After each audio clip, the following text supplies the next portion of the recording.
demographics and different needs. Thank you.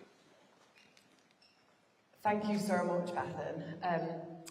I think we do what we've done, certainly over the last few weeks, but what we've been doing for a really long time, which is listening to people, and that's going out on the doorsteps, as we've done thousands of times in the last few weeks, and that I've done for a number of years when I've been in politics, because that's how we find out what people are worried and concerned about.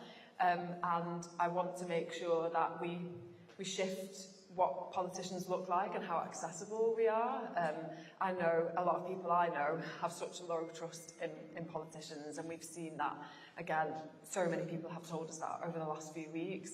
And I know that being present and listening to people and inviting people to come to me and to us, but also going out into the communities that are underrepresented and do feel let down, is the way that we can restore and rebuild trust.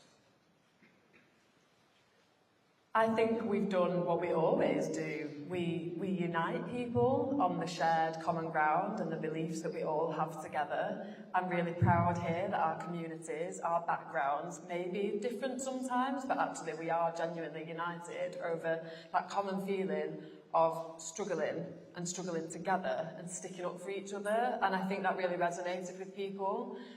I know that whether you're someone who is really in the thick of it now and struggling, or whether you're someone who's kind of got to a bit of a better place in life, that's how we've united people. We've refused to be divided, and instead we've focused on our shared common ground and our shared beliefs and our shared desire to move to a better place where we're not divided by politicians who are just intent on turning us against each other. Thank you. I think I do talk about this quite a lot, about that shared struggle and recognising when something is wrong, and whether that's something that's happening to us or happening in a different part of the world. We recognise that it's an injustice, and we unite by speaking up and speaking out against it. And of course, we talk to a lot of people about what is happening in Gaza and Palestine, and about how the Labour government have been complicit in that genocide. But I think that is something that we feel very strongly about across many different backgrounds here, because we have a really proud history of sticking up for each other and doing the right thing and speaking out against injustice. Thank you for the question. I think broadly we did the exact opposite of dividing people. In fact, we united everybody with our shared values and common ground, and we did that by doing what I and so many normal people do. When we find someone who we maybe disagree with on some things, we have honest, adult conversations about that, and we work to find a solution and to listen to each other and understand why we've come to that point of view. But we find that common ground, and that is what everyday, normal people do all the time, and that is what is missing from politics, and that is what people saw here. People saw that we were willing to work together. I have sat and had conversations with many different people from many different backgrounds, many different faiths, many different levels of education, whatever it was. People who on the surface, other politicians will tell me that I'm very different from, but actually deep down we have so much in common. And I know that we will change politics by having people like us who are used to having those honest conversations with each other and fixing problems, which is what so many of us do in our day jobs. That is how we will change politics, and we haven't divided anybody. We have clearly brought a lot of people together, but we've brought a lot of people back together. Thank you so much. So, as Zach said, and as we've both been saying quite a lot throughout this, my feelings about what would have happened if Andy Burnham stood have changed throughout the conversations that we've had with so many people, and that if he'd have stood, I think we would have had a harder fight, but I think we possibly still would have won it. And I think we've heard from so many people that they are so angry with Labour, and have been for a really long time, that him standing as a Labour politician would not have helped in his campaign to be elected here, and would really have gone against him. And so I think that conversation my thoughts on it have shifted as time has gone on, and I think even standing him would not have been the saving grace that they thought he would have been. Thank you. And to sort of comment on the point about left and right, terms that we often find ourselves using quite a lot, but I know a lot of people like me who haven't been political for very long don't always think of us in those terms. We think about what we have in common, and I think we can really see that the people that Reform were trying to pitch to, and certainly here, assumed that they had in the bag entire communities that they thought they had just automatically won the votes of.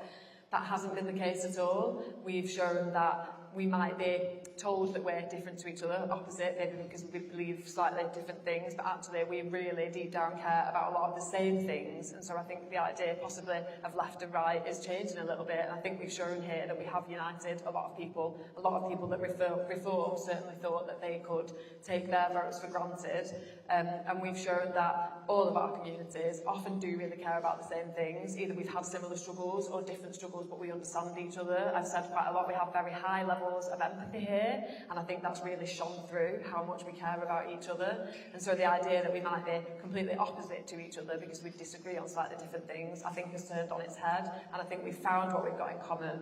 We've got together, we've organised, we've fought back against a system that shuts so many of us out, and we are changing that. And I really, really meant it when I said that one of the first things I will do as an MP is automatically change the idea of what an MP looks like, and the next people who are going to be MPs are people who are watching what's happened today, and they're thinking, actually, maybe I do have the skills to be able to contribute to politics, maybe I do and should have a seat at the table.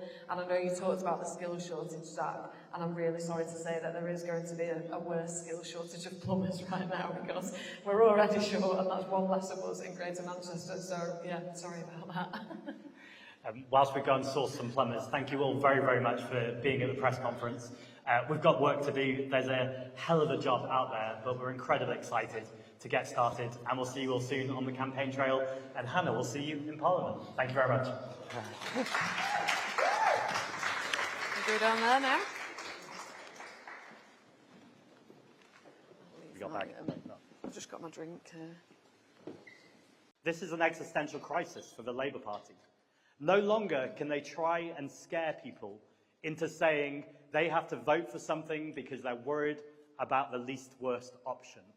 A vote for the Greens is a vote both to stop reform, to stop Labour, and for something hopeful and a plan. Talking about hopeful and a plan, it's my absolute pleasure to welcome the woman to the stage who took on the billionaire donors and won. The MP, I'm going to have to get used to that, the MP for Gorton and Denton, Hannah Spencer.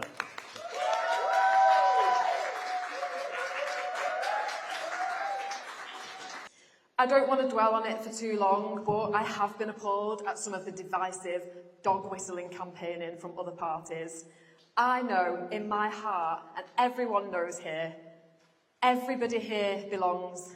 Everybody deserves to have their needs met. Everyone deserves a voice in our democracy. And today, the people here in this constituency have sent a very clear message.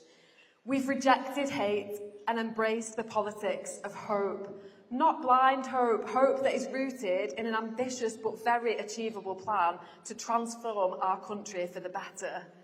And throughout this campaign, it's been clear that the majority of people in Gorton and Denton share similar concerns about the spiralling cost of bills and housing, about crumbling public services that have suffered years of underfunding, and about threats to our National Health Service, which must be protected and restored and must not be carved up and sold to the highest bidder.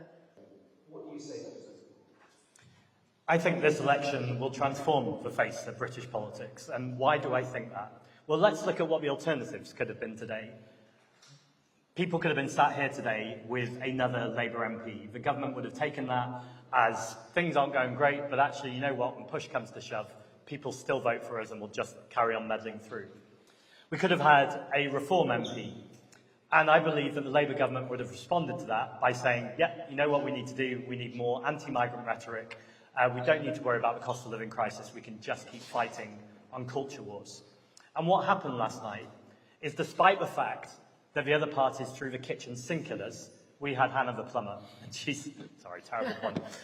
And ultimately, Hannah has demonstrated the complete opposite of that. You can be absolutely true to your values, and you must be true to values.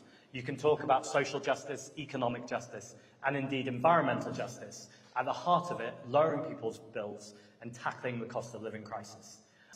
I think a party that can do that at the same time as talking about international affairs, at the same time as talking about the climate crisis, and do it with the wit, the humour and the kindness that Hannah's done, I think that's a party everyone should be taking really seriously.